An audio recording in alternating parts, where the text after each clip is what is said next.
That's a big boy. He's strong. You know, you box good. You can do this. You got this over him. You're gonna have to tighten up this. You're gonna have to do this. You know, it's a conversation. With Canelo said, I believe Canelo at one particular time thought I was scared of him. Floyd Mayweather's first words after training with Terence Crawford were filled with confidence as he shared valuable insights to help Crawford prepare for Canelo Alvarez.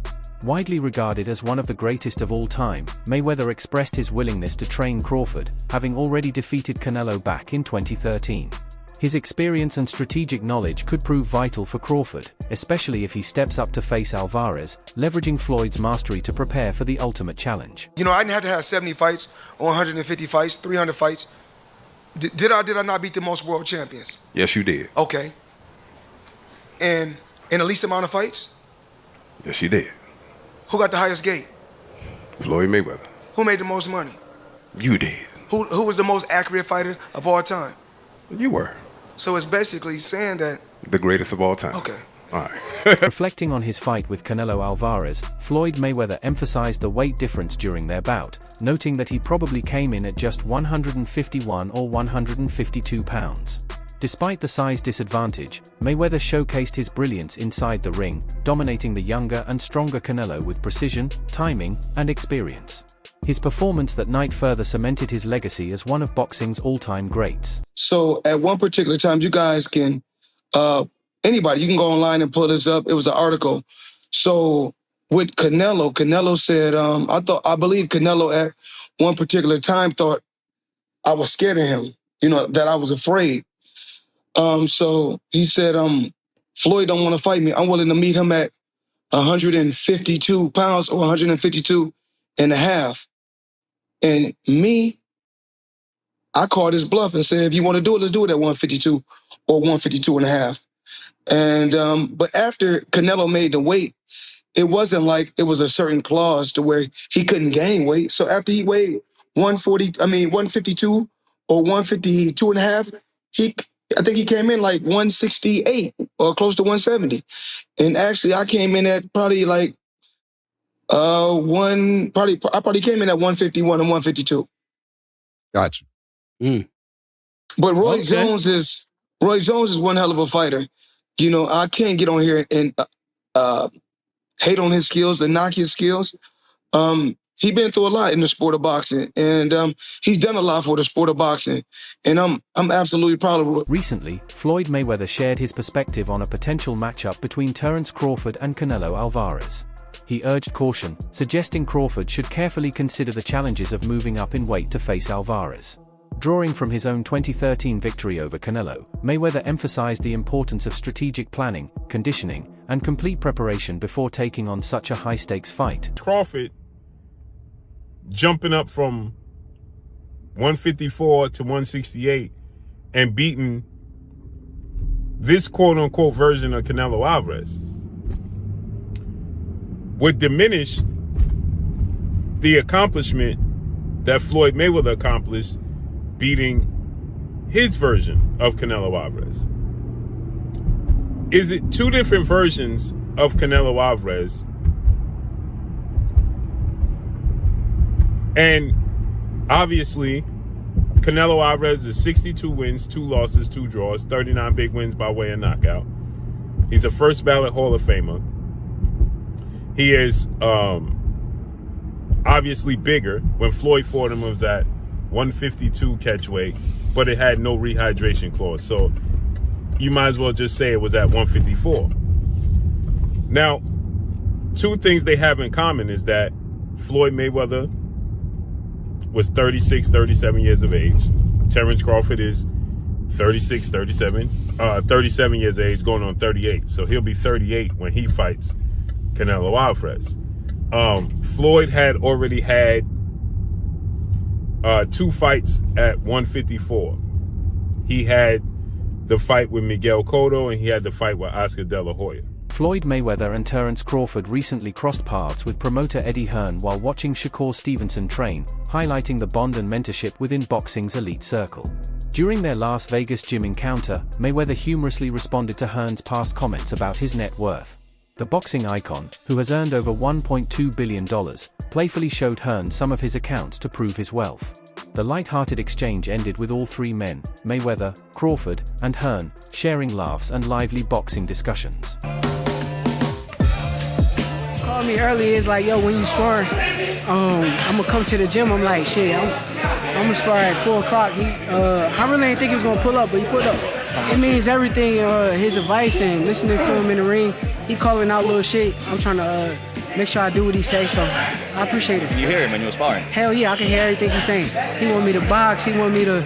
I can hear him, but sometimes it's like, it's hard to listen sometimes, but I gotta listen a little bit more. A hell of a blessing to have Bud, Floyd, all these guys backing me, and I appreciate them. I'm just trying to keep pushing and keep getting better and better. Hearn later spoke about his unplanned meeting with Terence Crawford and Floyd Mayweather at the training camp. He explained that he hadn't intended to meet them that day but ended up witnessing their energy, professionalism, and mutual respect firsthand, a reminder of how spontaneous moments in boxing can turn into memorable ones. I was just in the gym. They probably heard I was there, so they wanted to pull up. You know what I'm saying? No, What was that like? Yeah, I mean, I've never really spoke to Floyd before. I've met him half a dozen times, and we've sort of said hello and all that kind of stuff. But actually, he's a funny fucker. He is. And I'm single-handedly making Terence Crawford the most popular fighter in the world, because I am the only one that's ever brought out his personality. True or false? Like, and Terence is one of the top guys in the sport. But even if he wasn't, you'd still say that because your business mind now is working and you're going, I wouldn't say top. I might say top, but he's unbelievably humble. Let me give you an example. Terence Crawford is with Steve Nelson's team, okay? They are staying at a hotel, part of the Cosmopolitan Group, across the street, all right? Nice hotel. Oh, my hotel, actually. Yeah, okay. Nice, right, but, you know, there are many more fancy hotels in Las Vegas, okay? He has a standard room there, and we said to him, listen, do you want us to get you he could go into any hotel in Vegas and get a palatial suite. And he said, no, I want to stay with Steve for the week in a standard room. Now, to some people, they might go, oh, big deal. You know what people are like. I don't know many people that would actually do that. Floyd definitely wouldn't do that. But Terence is probably one of the most humble fighters in his position of the sport. And do you know what I love about being in environments like that last night? The love for the sport. Like, Terence is watching Shakur sparred. Shakur sparred 14 rounds. 14 4-minute rounds with 30-second breaks. And Terence and Floyd watched the entire spar. They then went to another ring and watched another, I think it's Ray Ford, and watched... Eddie Hearn praised Terence Crawford, calling him one of the most humble fighters at his level, despite being among the sport's elite. Crawford's grounded nature and respect for boxing make him stand out. Analyst Teddy Atlas also weighed in on the potential Crawford vs Canelo bout, questioning whether Canelo can handle the smaller, quicker, and slicker Crawford. Atlas pointed out Crawford's superior defense, footwork, and angles, tools that could exploit Canelo's tendency to slow down. He wondered if Canelo can still close distance effectively or if Crawford's movement will neutralize his power and keep him off balance. But it may be a done deal. Terence Crawford, Canelo Alvarez. Early thoughts? What do you think? Yeah, look, the first thought is, can he handle the weight jump? Can he handle the weight jump? He being Crawford against Madridov, people are going to say, "Oh, he had some hiccups." Who don't have hiccups? When you eat something that's a little difficult to eat, and Madrimov was a little difficult to eat. He's not easy to digest. He's a good fighter. When you eat something that's a little tough to digest, you get hiccups, right? So come on, he's human. So he had a few hiccups. He won the fight. He's Terence Crawford. A lot of people say, "Oh, Teddy, you make him so good. You're always saying how great Crawford is." But who's he beating? He unified the. What was his first division? Lightweight. Then he unified the junior. Then he unified the junior junior welter, then he unified the welter. I think I got the weight classes right. It doesn't matter. He unified like 3 different weight classes. He moved up in weight. He's beaten anybody that they put in front of him. He beat an undefeated fighter in Errol Spence that everybody thought was just like, one of the best fighters out there, which he was. He was. He was one of the top fighters pound for pound out there, and he didn't just beat him. He dismantled him. He might have ruined him. We were talking about getting ruined in fights earlier. He might have ruined him. We don't know. He hasn't been back yet, Spence. He may have psychologically, physically ruined him. But he has done everything asked of him, and he's done it in a superb way. It's not that he's just won. I look at how people win.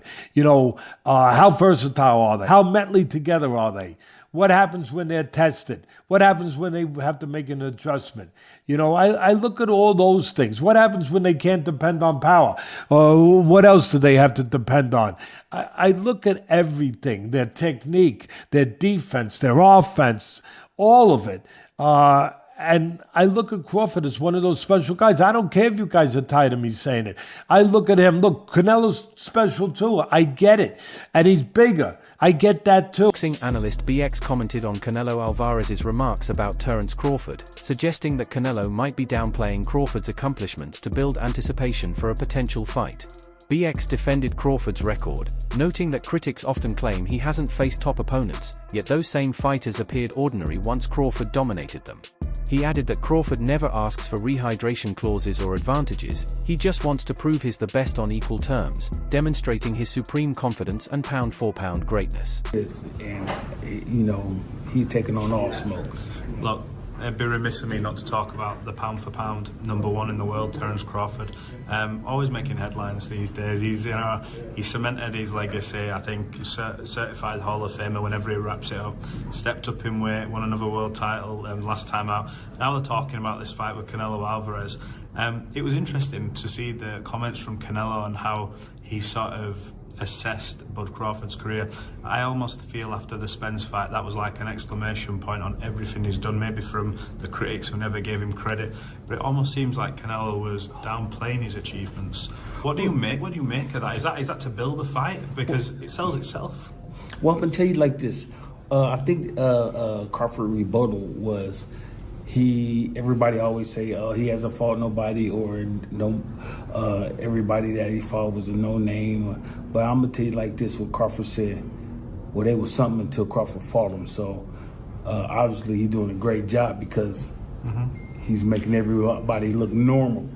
Not everyone, like when they go against Canelo, I don't think there's anyone else in boxing who you would ask and say this is a possible task for, but for Crawford, because of his pound for pound abilities, and apparently no rehydration clause. Am I hearing that right? He wants full smoke at that weight. Let's go, man. That's what Crawford wants. He wants to show the world that he's the best. So, and why put stipulations in there when you know that you can be the best? So let's go test ourselves. Look, I appreciate. Journalist Dan Rafael discussed the long-awaited Canelo Alvarez versus Terence Crawford fight, noting that fans and analysts had been anticipating it for years. He credited promoter Eddie Hearn for helping make the bout possible. Rafael added that while Canelo showed interest in the fight, his attitude seemed slightly reserved, possibly because of business considerations. Known for his sharp financial sense, Canelo is also eyeing a massive payday. Rafael's breakdown highlighted both the excitement and business behind the matchup, with Crawford's unique skills and star power making the fight one of the sport's most intriguing showdowns. Shortlisted Crawford for the May fight, his fight in May. Dan, what's happening? Yeah, listen, I think it's just a fluid situation. I don't think there's anything definitive one way or the other at this point. I mean, it's not a secret that that's a fight that's been discussed by a lot of us and by a lot of people in the sport for quite a while. Certainly, it's a fight that Turki Al-Sheikh from Saudi Arabia has shown a lot of interest in. And, of course, if it's going to get made, someone's going to have to put up a lot of guaranteed money. And he's probably the person that's going to do it. He's obviously been working closely with Terence Crawford. He was involved with Terence Crawford's last fight that took place in August when he fought Israel Madrimov. It's obviously a fight that Terence Crawford has been very vocal about wanting. Now, Canelo hasn't ever said he wanted the fight, kind of downplayed it to a certain degree. But it wasn't that long ago. I don't know, maybe a couple of months ago, he was doing an appearance and he was asked about it and he didn't close the door on it. In the past, he sort of like closed the door on it and was like, I'm not interested. He's like, listen, I'll talk to anybody. and listen to what they have to say about the deal, any kind of deal. So in my mind, that sort of at least cracked open the door to have the conversation. Like he wasn't just saying, forget it, in terms of working with Turkey or anybody else. So I think that Canelo is a smart person in terms of his boxing, but also in terms of his business. And when he looks around at the landscape and he wants to make a huge amount of money, like all top fighters or any fighter for that matter, and he looks and sees, who can I... Steve Nelson shared that some fans believe Terence Crawford should face a true 168-pounder like David Benavidez to secure his legacy. However, Nelson argued that such a move isn't strategically sound. He explained that Crawford is driven by both legacy and smart business, and that choosing opponents carefully doesn't necessarily mean cherry-picking, it's about balancing risk and reward. Nelson said Crawford's decisions show his intelligence in pursuing meaningful fights that maximize both legacy and financial opportunity. Just said, and I'm paraphrasing because you guys heard it, link will be in the description, he just told you out his own mouth, he's like, fans are saying that Crawford should fight David Benavidez or a true 168-pounder. Doesn't make sense. Bud is after legacy, and then he said, and money. So this proves why I don't want to see this particular fight like some of y'all. He just told you. So this is what I call an advanced cherry pick. Now, I know some people, you're going to start crying. The reason I say advanced, now, it's not an advanced, it's not a cherry pick in the normal sense of like, you know, because this would be an accomplishment if Bud can defeat somebody at a higher weight class without acclimating, right? So it's not the traditional cherry pick, but it is still an advance, or this is what I'm calling it, an advanced cherry pick, because his own teammate and friend, Steve Nelson, is telling you there's no reason for Bud to fight a true 168-pounder. He started off by saying Canelo Alvarez started off smaller, like a welterweight earlier in his career at 54, and then made his way up to 68. So that lets me know the mentality from Team Crawford is Canelo, we know he has shown signs of slippage and being a little bit older in his recent. Speaking on Impulsive, analysts discussed why Canelo's claim about Crawford is inaccurate. Crawford himself acknowledged Canelo as a strong and skilled fighter, calling him a big boy, but stressed that greatness comes from stepping up and proving it in the ring. Showbiz the Adult broke down Canelo's claim that Crawford has only one big win, arguing it's unfair. While Errol Spence Jr. was his biggest victory, Crawford also stopped Sean Porter, who had never been finished before, and dominated Kell Brook, Gamboa, and Victor Postel.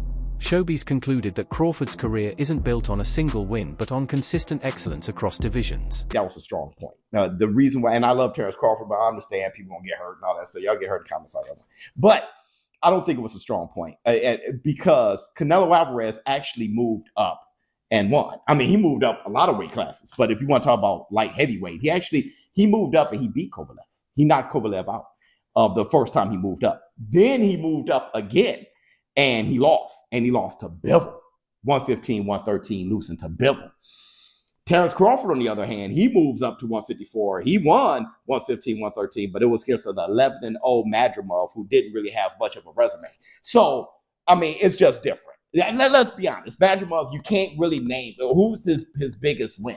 Canelo Alvarez and what he had to say about Terence Bud Crawford was false. Terence Bud Crawford has more than one good win. He had one significant win, which was like his biggest win, but he had many of good wins. A lot of people like to bring up Postal, which, you know, I just think he was too much for him, to be honest. But I do like his Sean Porter win, right? I like the way he dismantled Kell Brook.